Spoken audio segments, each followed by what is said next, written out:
Hello everyone, have you been ഹിയറിൻ്റെ ഏറ്റവും പുതിയ വീഡിയോയിലേക്ക് നിങ്ങൾക്ക് എല്ലാവർക്കും സ്വാഗതം.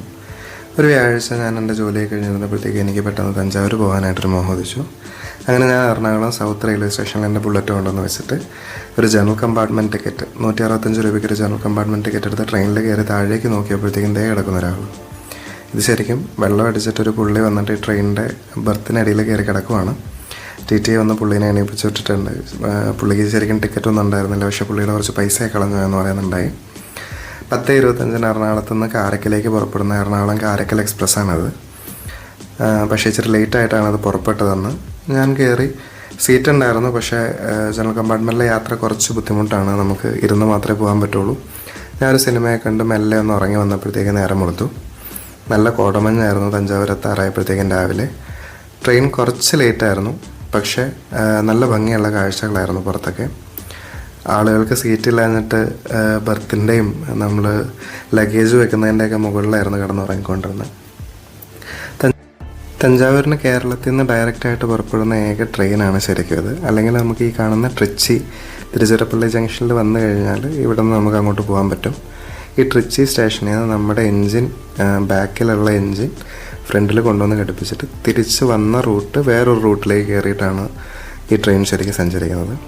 അങ്ങനെ തഞ്ചാവൂരെത്തി. ഈ കാണുന്ന ട്രെയിനിലാണ് നമ്മളിവിടെ വരെ വന്നത്. അപ്പോൾ നമ്മൾ ഇവിടെ തഞ്ചാവൂർ റെയിൽവേ സ്റ്റേഷനിൽ വന്നിട്ട് അതിൻ്റെ ഫസ്റ്റ് ഫ്ലോറിലുള്ള ഒരു റിട്ടയറിംഗ് റൂമിൽ 200 രൂപ കൊടുത്ത് ജസ്റ്റ് ഫ്രഷനപ്പ് ആവാൻ വേണ്ടി കയറിയേക്കുമായിരുന്നു. അങ്ങനെ ഇങ്ങനെ ഡോർമെറ്ററി പോലത്തെ സെറ്റപ്പാണ് നമുക്ക് ശരിക്കും തരുന്നത്. ആവശ്യമുള്ളവർക്ക് ജസ്റ്റ് വന്ന് അമ്പലത്തിലേക്ക് പോകുന്നവർക്ക് ജസ്റ്റ് കുളിച്ചിറങ്ങി പോകാൻ വേണ്ടിയിട്ട് പറ്റിയ നല്ലൊരു സ്ഥലമാണ്. പിന്നെ കുളിക്കാനായിട്ട് അത്യാവശ്യം നീറ്റ് ആൻഡ് ക്ലീൻ ആയിട്ടുള്ള വാഷ്റൂംസ് ഉണ്ട്. അതും അപ്പുറത്ത് വേറെ വാഷ്റൂംസ് ഉണ്ട്. AC ആണ്. ഞാൻ AC ഒന്നും ഇട്ടില്ല. പുറത്തേക്ക് നോക്കുമ്പോഴത്തേക്കും അത്യാവശ്യം വെയിലും ചൂടുമൊക്കെ വന്നു തുടങ്ങി. റെയിൽവേ സ്റ്റേഷൻ്റെ തൊട്ടടുത്താണ്, അത് IRCTC തന്നെയാണ്. അങ്ങനൊരു ഗുണമുണ്ട്. ഈ പുറത്തിറങ്ങി മെല്ലെ എന്തെങ്കിലും ഫുഡൊക്കെ അടിച്ചിട്ട് ഒന്നെങ്കിൽ അമ്പലത്തിലേക്ക് നടക്കണം. ഒരു 1.5 കിലോമീറ്റർ ഉണ്ട് ഇവിടുന്ന്. അല്ലെങ്കിൽ ഷെയർ ഓട്ടോ എന്തെങ്കിലും കിട്ടുവാണെങ്കിൽ പിടിക്കണം. അങ്ങനെ ഫ്രഷപ്പൊക്കെ ആയി പുറത്തേക്ക് ഇറങ്ങി. ഇതാണ് ശരിക്കും അതിൻ്റെ കാഴ്ച. ആ റെയിൽവേ സ്റ്റേഷൻ്റെ തൊട്ടുമേളിൽ തന്നെയുള്ള നമ്മുടെ വെയിറ്റിംഗ് റൂമാണ്. ആർക്ക് വേണമെങ്കിലും വന്ന് ഇവിടെ അവൈൽ ചെയ്യാവുന്നതേ ഉള്ളൂ. ഇതല്ലെങ്കിൽ താഴെ തന്നെ ആയിട്ടൊരു AC വെയിറ്റിംഗ് ഹാളും നിങ്ങൾക്ക് കിട്ടും. ഞാൻ അവിടെ നിന്ന് പുറത്തേക്ക് ഇറങ്ങിയിട്ടൊരു ഓട്ടോ ഒറ്റയ്ക്ക് പിടിച്ചു. 120 രൂപയാണ് എൻ്റെ കയ്യിൽ നിന്ന് മേടിച്ചത്. ശരിക്കും നമ്മൾ കുറച്ച് പേരുണ്ടെങ്കിൽ പെർ ഹെഡാണ് അവർ നമുക്ക് അതിൻ്റെ പൈസ കണക്കാക്കുന്നത്. ഇതിപ്പം ഞാൻ ഒറ്റയ്ക്കായതുകൊണ്ടും ഞാൻ 10:30 ആവാറായിരുന്നു. അപ്പോൾ ഞാൻ വിചാരിച്ചു ഒരു ഓട്ടോ പിടിക്കാമെന്ന്. ഈ കാണുന്നത് അവിടുത്തെ മുനിസിപ്പൽ കോർപ്പറേഷൻ്റെ ഓഫീസാണ്. അങ്ങനെ നമ്മൾ ഓട്ടോയിൽ ഇവിടെ വരെ എത്തുമ്പോഴത്തേക്കും പെരിയ കോവിലിൻ്റെ ആദ്യത്തെ കവാടം നമുക്ക് ദൂരെ നിന്നേ കാണാം. ഞാൻ ഇറങ്ങിയിട്ട് പൈസ കൊടുത്ത് കണ്ടു. ഇത് ആ തഞ്ചാവൂർ അമ്പലത്തിൻ്റെ ഏറ്റവും പുറത്തെ ഗേറ്റ് മതിലുകളാണ്.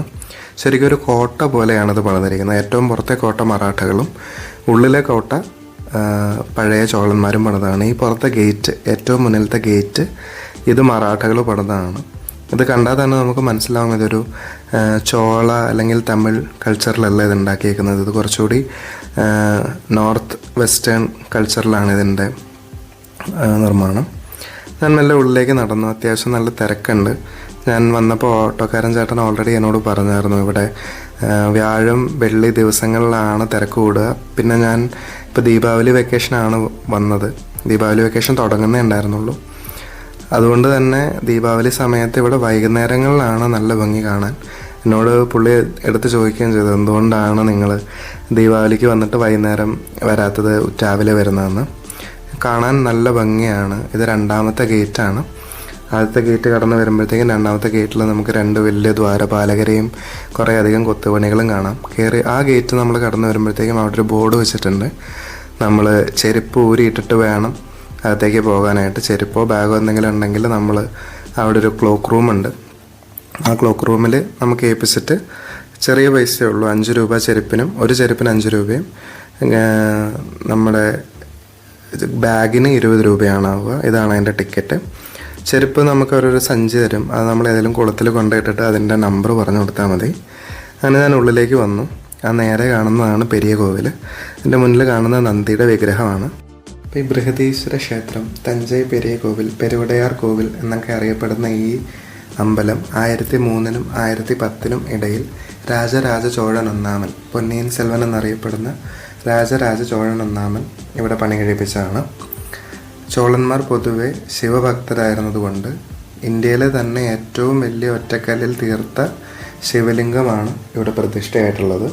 ഇത് യുനെസ്കോയുടെ വേൾഡ് ഹെറിറ്റേജ് സൈറ്റിൽ ഉൾപ്പെടുന്ന ഒരു അമ്പലമാണ്. ഇതിനോടനുബന്ധിച്ച് തന്നെ ചോളന്മാർ പണ്ട് ഗംഗൈകൊണ്ട ചോളപുരം ടെമ്പിളും ഐരാവതാശ്വര ടെമ്പിളും ഇതിനടുത്തായിട്ട് 70 കിലോമീറ്റർ ചുറ്റളവിൽ തന്നെ ഇവർ നിർമ്മിച്ചിട്ടുണ്ടായിരുന്നു. ഈ അമ്പലം ഒന്ന് ശിവന് വേണ്ടിയിട്ടാണ് സമർപ്പിച്ചിരുന്നെങ്കിലും പിൽക്കാലത്ത് വന്ന മാറ്റങ്ങളിലൂടെ ഇവിടെ ശിവനും ദേവിയും ഹനുമാനും ഒക്കെ പ്രതിഷ്ഠകളായിട്ട് വന്നിട്ടുണ്ട്. ഈ അമ്പലത്തിന് ഏറ്റവും മുകളിലായിട്ടൊരു വിമാന ടവർ എന്നറിയപ്പെടുന്ന സൗത്ത് ഇന്ത്യയിലെ തന്നെ ഏറ്റവും ഉയരം കൂടിയ ഒരു ഗോപുരം നമുക്ക് കാണാൻ പറ്റും. ഒത്തിരി അധികം കൊത്തുപണികളും ശിവലിംഗങ്ങളും നടന വിഗ്രഹങ്ങളും ഗോപുര കാവൽക്കാരുടെയും എല്ലാവരുടെയും കൊത്തുപണികളാൽ നിറഞ്ഞ ചുറ്റമ്പലവും ഉള്ളിലെ ക്ഷേത്രവും വളരെയധികം ഭംഗി നിറഞ്ഞതാണ്. നടരാജന് വേണ്ടി സമർപ്പിച്ചിരിക്കുന്ന ഒരു ഗോപുരവും നമുക്ക് ഈ അമ്പലത്തിൻ്റെ ചുറ്റവളവിലായിട്ട് കാണാൻ കഴിയും. ഈ അമ്പലത്തിൻ്റെ ഗോപുരത്തിൻ്റെ ഏറ്റവും മുകളിലുള്ള മകുടം 80 ടൺ ഭാരമുണ്ട് എന്നാണ് അറിയപ്പെടുന്നത്. ഈ അമ്പലത്തിനകത്തായിട്ട് തന്നെ നമുക്ക് പാർവതിക്കും അതേപോലെ തന്നെ ശിവൻ്റെ മകനെന്നറിയപ്പെടുന്ന മുരുകനും വേണ്ടിയിട്ടുള്ള കുഞ്ഞു കുഞ്ഞു ചെറു ക്ഷേത്രങ്ങളും നമുക്ക് കാണാനായിട്ട് സാധിക്കും. അമ്പലം കിഴക്ക് ദർശനത്തിലാണ് ഉണ്ടാക്കിയിരിക്കുന്നത്. ഇതിന് സമീപത്തോടുകൂടി പുറകുവശം ചുറ്റിയാണ് കാവേരി നദി ഒഴുകുന്നത്. ഈ കാണുന്ന ഒറ്റക്കല്ലിൽ തീർത്ത നന്ദി വിഗ്രഹവും ഇവിടെ വളരെയധികം പ്രശസ്തമാണ്. ശിവലിംഗത്തിന് ദർശനമായിട്ടാണ് ഈ നന്ദി വിഗ്രഹം പണിതിരിക്കുന്നത്. പൂർണ്ണമായും ഒറ്റ കരിങ്കല്ലിൽ കൊത്തിയെടുത്ത് ഇവിടെ കൊണ്ടുവന്ന് സ്ഥാപിച്ചിരിക്കുന്നതാണ്. ഇവിടേക്കുള്ള കരിങ്കല്ലുകളെല്ലാം പൊതുവെ ട്രിച്ചി, മധുരൈ ഭാഗത്ത് നിന്ന് കൊണ്ടുവന്നു എന്നാണ് പറയപ്പെടുന്നത്. ഇപ്പോൾ ഈ അമ്പലം ആർക്കിയോളജിക്കൽ സർവേ ഓഫ് ഇന്ത്യയുടെ കീഴിലാണ്. നിത്യവും പൂജ നടക്കുന്നുണ്ടെങ്കിലും ഓരോ നാട്ടിൽ ഓരോ ആചാരമായതുകൊണ്ട് തന്നെ നമ്മൾക്ക് ഇവിടെ വന്ന് കാണുന്ന ആചാരങ്ങൾക്ക് ഒരുപാട് വ്യത്യാസമുണ്ട്. ഇതുപോലുള്ള ചെറു നന്ദി വിഗ്രഹങ്ങൾ നമുക്ക് അമ്പലത്തിന് ചുറ്റുമായിട്ട് കാണാൻ സാധിക്കും. ഈ കല്ലുകളും നിലത്ത് പാകിയതെല്ലാം ഇപ്പോൾ വീണ്ടും പണിതുകൊണ്ടിരിക്കുന്നതായിട്ട് നമുക്ക് കാണാൻ പറ്റും. ശരിക്കും ഇത് പല കാലങ്ങളിലായിട്ടുള്ള യുദ്ധങ്ങൾ കൊണ്ട് പൊളിഞ്ഞു പോയിട്ടുണ്ട്. ഏകദേശം ചോളന്മാർക്ക് ശേഷം മറാഠകളാണ് ഈ അമ്പലത്തെ പിന്നെയും പൂർവ്വസ്ഥിതിയിലേക്ക് കൊണ്ടുവരാനായിട്ട് ശ്രമിച്ചിട്ടുള്ളത്. ഞാനിപ്പോൾ അമ്പലത്തിനകത്തോടെ കയറി നടന്നു വന്നു. അമ്പലത്തിനകത്ത് കരിങ്കല്ലിൽ തീർത്ത കുറേ അധികം രൂപങ്ങളും നീണ്ട നീണ്ട തൂണുകളും വലിയ തൂണുകളും അങ്ങേയറ്റത്ത് ചെല്ലുമ്പോൾ ഒരു ശിവലിംഗവും നമുക്ക് കാണാൻ പറ്റും. അമ്പലത്തിനകത്ത് നമുക്ക് വീഡിയോഗ്രാഫി ഫോട്ടോഗ്രാഫി ഒന്നും അലൗഡ് അല്ല. ഇവിടെയൊക്കെ നോക്കിക്കഴിഞ്ഞാൽ കുറേ പേര് വന്ന് പേരൊക്കെ എഴുതി വെച്ചിട്ട് പോയേക്കുന്നത് കാണാം. അത് ശരിക്കും എവിടെ ചെന്നാലും ഇന്ത്യയിലെ എല്ലാ മോണമെൻസിലും നമുക്ക് കാണാൻ പറ്റും. അത് അത്ര നല്ലൊരു പ്രവണതയായിട്ട് എനിക്കൊരിക്കലും തോന്നിയിട്ടില്ല. നമ്മുടെ പ്രണയങ്ങളോ ഫ്രണ്ട്ഷിപ്പോ ഒന്നും ഇങ്ങനെയുള്ള സ്ഥലത്തുകൊണ്ട് എഴുതി വെച്ചിട്ട് വേണ്ട നമ്മൾ തെളിയിക്കാൻ എന്നുള്ളതാണ് അതിൻ്റെ സത്യം.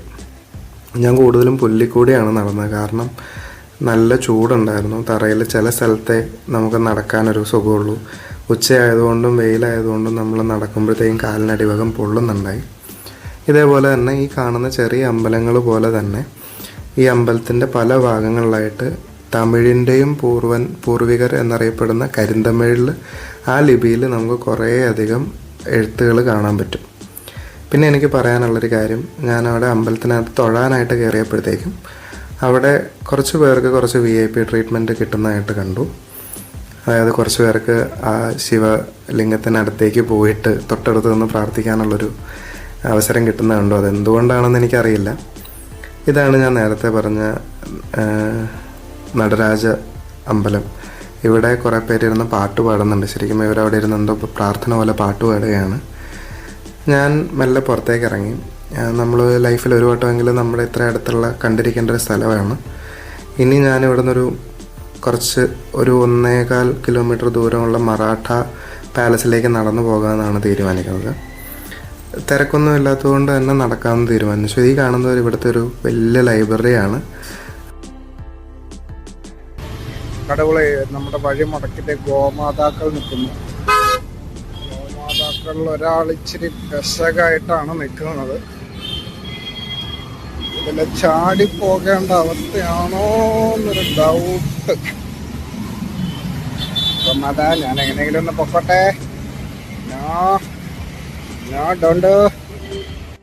പശു കുത്താൻ വന്നപ്പോൾ ഞാൻ ചെറുതായിട്ടൊന്ന് പേടിച്ചു. ശരിക്കും ഇവിടെ വഴിയിൽ മൊത്തം പശുക്കളാണ്. ഈ കാണുന്നത് ഇവിടുത്തെ ഷെയർ ഓട്ടോയാണ്. ശരിക്കും ആൾക്കാർ തികഞ്ഞു കഴിഞ്ഞാൽ നമുക്കൊരു സ്ഥലത്തേക്ക് പോകണമെന്നുണ്ടെങ്കിൽ പൈസ കുറച്ച് നമുക്കത് ഉപയോഗിച്ച് പോകാൻ പറ്റും. ഇത് തഞ്ചാവൂർ മെയിൻ ബസ് സ്റ്റാൻഡാണ്. നമുക്ക് നാട്ടിൽ നിന്ന് ഇങ്ങോട്ട് ഡയറക്റ്റ് ബസ്സില്ല. എന്നാലും കോയമ്പത്തൂർ, മധുരൈ, കന്യാകുമാരി ഇവിടെ നിന്നെല്ലാം ഇങ്ങോട്ട് ബസ്സുകളുണ്ട്. റോഡിൻ്റെ അരികത്തായിട്ട് പഴം, പച്ചക്കറി ഒക്കെ വിൽക്കുന്ന കുറേ കടകളുണ്ടായിരുന്നു. ഞാൻ ബോംബെ സ്വീറ്റ്സ് എന്ന് പറഞ്ഞിട്ടൊരു സ്വീറ്റ് ഷോപ്പിൽ കയറി കുറച്ച് സ്വീറ്റ്സ് മേടിക്കാമെന്ന് വെച്ചു. ദീപാവലി സീസൺ ആയതുകൊണ്ട് തന്നെ ഇവിടെ നല്ല തിരക്കാണ്, കണ്ടാലറിയാം. ബാദുഷ, പിന്നെ ചന്ദ്രകല, അലുവ, അങ്ങനെ കുറേ സാധനങ്ങളുണ്ട്. ഞാനൊരു ചെറിയ പൊതി മിക്സ് ചെയ്തെല്ലാം കൂടി മേടിച്ചു. ഇവിടുത്തെ കാരസേവയും ഭയങ്കര ഫേമസ് ആണ്. പക്ഷേ ഞാനവിടെ ഈ കാണുന്ന ചേച്ചിയില്ല, ഈ ചേച്ചിയാണ് നമുക്ക് എടുത്തു തന്നത്. ഈ ചേച്ചിയോട് ഞാൻ ചോദിച്ചപ്പോഴത്തേക്കും ഇവിടുത്തെ ചന്ദ്രകലയാണ് ഏറ്റവും ഫേമസ് എന്നാണ് പറയുന്നത്. ഞാനങ്ങോട്ട് നടന്ന് നിങ്ങൾക്ക് കാണാനായിട്ട് ഇതെല്ലാം ഷൂട്ട് ചെയ്യുവാണ്. ഇത് നമ്മുടെ നാട്ടിലെ മിച്ചർ പോലത്തെ സാധനങ്ങളൊക്കെയാണ്. പക്ഷേ ഇവിടുത്തെ ഓരോ നാട്ടിലെ ഓരോ ഫ്ലേവർ പോലെ ഫ്ലേവേഴ്സ് വ്യത്യാസം ഉണ്ടാവും. ഇവിടെ ഈ പറയുന്ന ചന്ദ്രകല എന്ന് പറയുന്ന സ്വീറ്റ്സ് പ്രിപ്പയർ ചെയ്യാൻ വേണ്ടി മാത്രമായിട്ട് ഒരു കിച്ചൺ ഉണ്ട്. അവിടെ നോക്കിയാൽ നിങ്ങൾക്ക് കാണാൻ പറ്റും. അങ്ങനെ ഞാൻ സ്വീറ്റ്സൊക്കെ മേടിച്ചിട്ട് പുറത്തേക്ക് ഇറങ്ങി. ഞാനവിടെ നിന്ന് ഇറങ്ങി നടന്നു. എൻ്റെ വൈഫ് എന്നോട് തലയാട്ടുന്ന ഒരു തഞ്ചാവൂർ ബൊമ്മ മേടിച്ചുകൊണ്ട് വരാൻ പറഞ്ഞായിരുന്നു. അതിന് 500 രൂപയാണ്.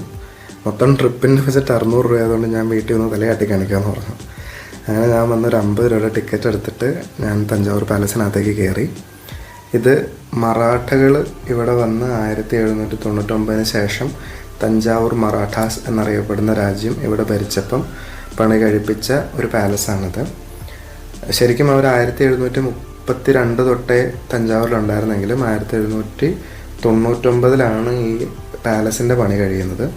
ഇതിനകത്ത് തന്നെ Sardar Mahal palace, queens courtyard, Durbar hall, palace museum, അങ്ങനെ കുറേ വിഭിന്നമായിട്ടുള്ള സ്ഥലങ്ങളുണ്ട്. പിന്നെ ഒരു ടോൾ ടവർ ഉണ്ട്. അത് ശരിക്കും തഞ്ചാവൂരിലെ എല്ലാ സ്ഥലത്തേക്കും വീക്ഷണം കിട്ടാനായിട്ട് മറാഠകൾ പണി കഴിപ്പിച്ചതാണ്.